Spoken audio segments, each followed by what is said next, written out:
Hi, welcome back to Miss Vicky Love Clinic. Got a good one for you today, where we don't sugarcoat the truth. Today, we're talking about 3 toxic habits that will destroy your relationship if you let them slide. Like nagging, running to family with your problems, and calling your partner out their names when you're mad. Buckle up, because it's about to step on your toes. Okay, let's start with the nagging. You know the type, male or female, doesn't matter. Always complaining, always pointing out what you don't do, and never acknowledge what you do bring to the table.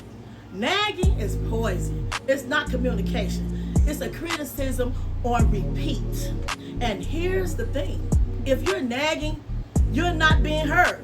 You're just wearing your partner down. Nobody wants to feel like you're constantly failing. Healthy relationships use direct communication, not constant nitpicking. Instead of, you never take out trash, say, can you handle the trash today, baby?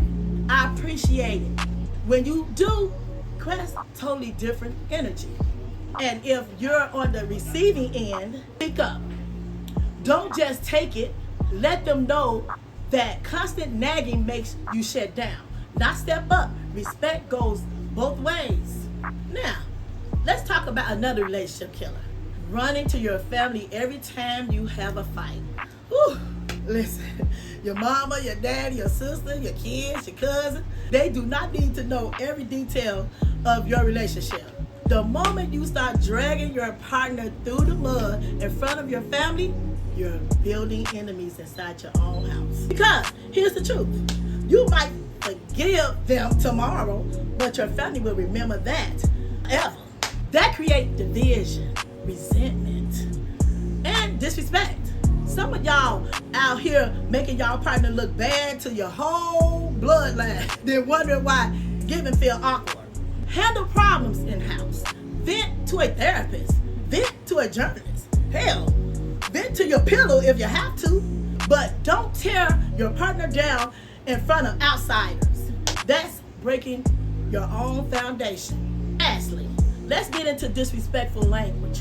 When you get mad and start calling your partner everything but a child of God, like bitch, mom, hoe, worthless, stupid, listen, that's not anger talking. That's character showing. Words can deeply benefit something. You can apologize later, but they won't forget what you call them. Every insult chips. Always at love, trust, safety. And once respect is gone, the relationship is on life support. If you need to cool off, take a walk, step outside, bite your tongue if you have to, but don't cross the line into name calling. You can argue without destroying your partner's spirit, at least. If you can't fight fair, you're not ready for a relationship. Period. So to recap, stop the nagging, stop running to your family, stop calling each other out your name. Those 3 habits will kill even the strongest love if you let them. This has been Miss Vicky Love Clinic. The truth might sting, but it saves your relationship if you listen. Okay, y'all, now it's time for my V questions. Okay, so who is it from, and what's the question, and who is it from? This one comes from Tina, who have been married for 5 years. Okay. In the beginning, her husband was treating her right, doing all the little things, but lately, nothing. And when she asked him why, he throw it back in her face and say, you don't do nothing for me. Okay, Tina. First off, the response, you don't do shit for me.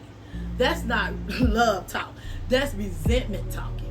Somewhere along the line, he started keeping score. Instead of giving out of love, he's only giving when he feels he's giving something back.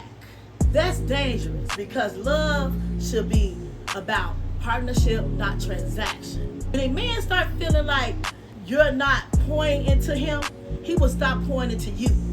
But here's the kicker. Instead of communicating that respectfully, he hit you with disrespect. And that says a lot about where the marriage is right now. Tina, let's be real. A long-term relationship, both people can get comfortable. In the beginning, it's fireworks, nails done, rub, dates every weekend. But after a while, if you're not intentional, that fades. Ask yourself, have you been showing him love in ways he needs? Not just what you want, but what makes him feel valued. Because if his love language is affirmation, respect, or physical affection, and he's not getting that, he's gonna shut down on giving it to you. At the same time, his delivery was wrong. Now, what he said, his delivery was wrong, what he had said. Period. He shouldn't have been dismissive or disrespectful. When you bring up your needs, that kills intimacy. Okay, so here's my advice, Tina. Sit down and communicate, not argue. Ask him straight up, what do you need from me to feel loved? And you tell him exactly what you need too. Don't attack, ask.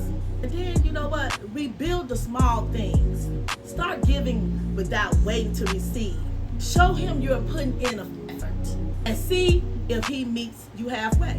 Then, you know what? Address the disrespect. Tell him, I don't accept being talked to like that. We can be honest without being ugly. Respect is non-negotiable. If he's willing to work on it, you can get the spark back. But if he's done mentally and only giving you attitude, then you need to ask yourself if this marriage is feeding you or draining you. Tina, thank you for being honest with your V question.